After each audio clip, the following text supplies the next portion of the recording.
Welcome to my new jungle studio, where today I'm going to be doing a test review of the Biolite Campstove 2 cook set.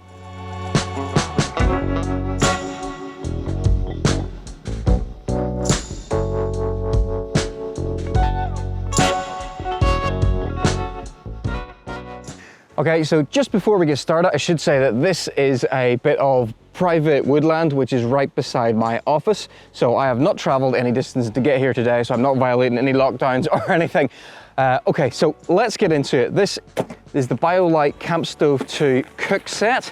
The whole thing comes like this. You get your grill, which has its own separate cover, and you get the stove, which comes in this bag. You open up and you have your kettle.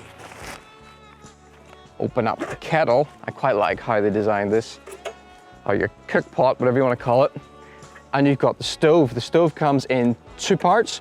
You've got the inner part here, which is your battery pack, and the source of airflow for this. So how this works is there's a heat probe on here that when you burn the wood, generates electricity, which powers a fan, which blows air and circulates around this, around the wood burning in the stove. And it creates a really efficient fire that in theory should burn completely without smoke, and you can adjust the temperature of it by simply boosting the airflow. On the power pack itself, there is a place here where you can plug in and charge a mobile phone or anything else that works off USB. I've tested this a few times, it definitely does work. You've got 3 meters on here. One is for your battery life. The second one is the power of the fan, which is blowing the air around the whole thing. And then your third one is a fireometer, or basically tells you how hot your fire is. If that gets to the top, you probably should stop putting fuel into it. So what I'm going to do today is I'm going to show you how to use the whole thing. I'm going to get it set up, I'm going to light it, and then I'm going to cook myself a couple of burgers on it. So let's get started. Oh, forgot to mention, it also comes with this. This is a little LED light that you can plug in there and use it as your little camp light. There is a little bit of a skill to actually using this because you can't treat it like a barbecue, which is what I did the first time, and it just kept going out. You need to feed it a constant stream of small sticks and twigs. And I find actually the best fuel for it is probably if you find a few dead branches that are that kind of diameter and split them up into pieces about the length of a mobile phone. If you're going to be processing firewood while you're out and about, use dead wood, don't cut down any live trees, and you probably want a little folding saw like this. This is a Bajo Laplander, it's quite cheap, and you probably also want like a decent knife that you can then batten the sticks with and split them up. I spent some time earlier preparing some firewood, so now you're going to get to enjoy my little wood preparation montage.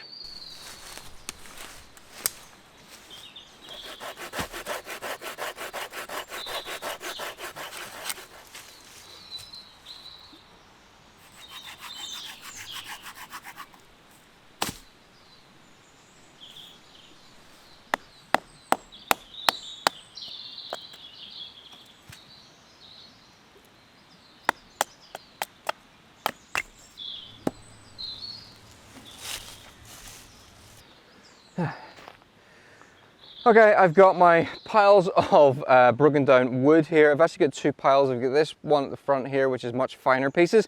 Then I've got these chunkier pieces at the back. Now you can just use burnt wood and twigs and anything you find lying around in it. But what I bought is, I bought some, they're not coffee. These are wood chips. So these are designed to be burned in things like pizza ovens.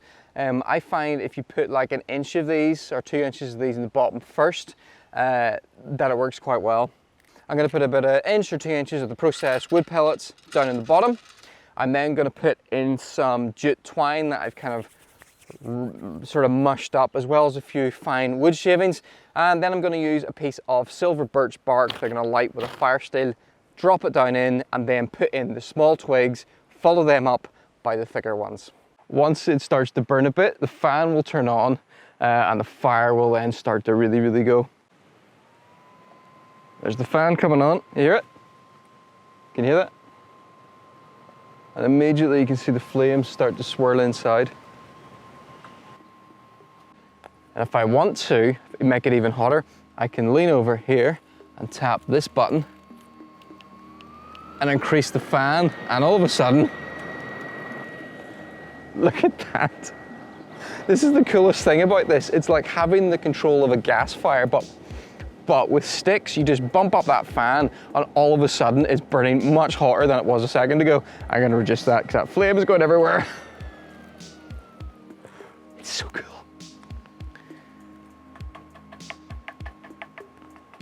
But they go down in once they've burned a bit. Okay, I think there's just bog down in here. I'm in the shock. Right, liter of water. How long is this going to take to boil? I do find this top slightly awkward to get on, but it goes on once you get it on. Right, I need to tap that stick down. So I'm gonna put it on top and then I'm gonna bump up the fan full whack. Okay. Timer set. How long for 1 liter?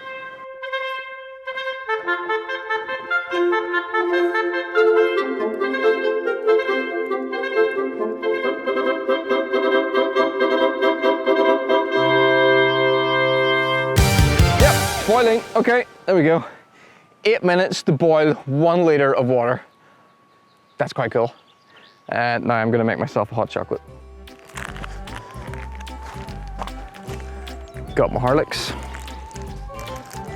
Oh! Just covered myself with Horlicks. There's a bug in there. Uh-oh. I forgot to feed it. No, it's going out. Okay, little bit of a confession. I'm just back from relighting this. I basically let it go out, but I was stuffing the twigs down into it. Big mistake. I basically compressed all the wood down in the bottom of the burner. No air was getting in and it went out. I had to tip the whole thing out and get it relit again, but it's relit and I've now got the grill attachment on it. The grill attachment comes, I probably should have showed you this earlier, it comes with this cover on it, which doubles up as a plate, which is quite nifty. What I found from cooking on it previously is the two hottest places are basically here and here. There's this little lid here in the top that lets you, when you close it, the heat is more concentrated up in this direction, and then you can open it up to chuck in more fuel. If you happen to live in Northern Ireland and you want to get a look at one of these, Outdoor Adventure in Ballymena has got a couple of, I think just maybe the base stove units in. So if you want to have a closer look at it, go to Ballymena, check out Outdoor Adventure. These burgers have been on for about 2 minutes and they're actually browning on the bottom already. Ah, my phone battery's starting to run low while I'm waiting on my burger to cook. I know. Da, da, da.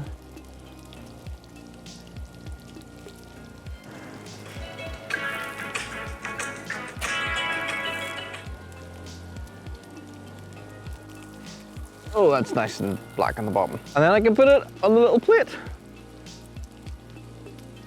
My burger cooked on the Biolite stove. I would say that I'm overwhelmed with a sense of this is so incredibly cool. I mean, it works as advertised. You bring it out anywhere you want. You don't need to bring gas with you. You just burn whatever you can find in the environment. The grill works fantastically. The kettle works fantastically. You can charge your phone off it. Everything about it works as advertised. I'd say the only downside with this is that it's very expensive. It's £240, and depending on your own individual needs, you might find that actually you would get on fine with just like a tiny gas stove or even like a little folding wood burner. But that said, absolutely none of them are as cool as this thing. But it definitely isn't an ultralight piece of camping gear. I might be more inclined to use it in the summer as well, because in the summer I'll be carrying less stuff with me in general, because I don't need to keep as warm, in which case this wouldn't take up too much extra space.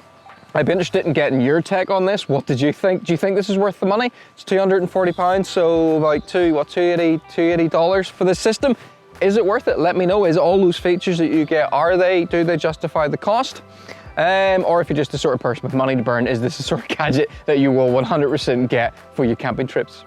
It's really good actually as a barbecue alternative, and it's actually less messy because I find the wood burns down to just ash at the bottom, and once it cools down you just tip it out. Barbecue makes a much bigger mess and it's harder to clean.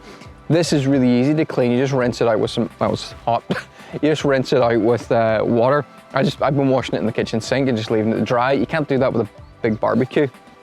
It's all quite small. You can get all the individual components in your sink to wash them. So yeah, I really like it.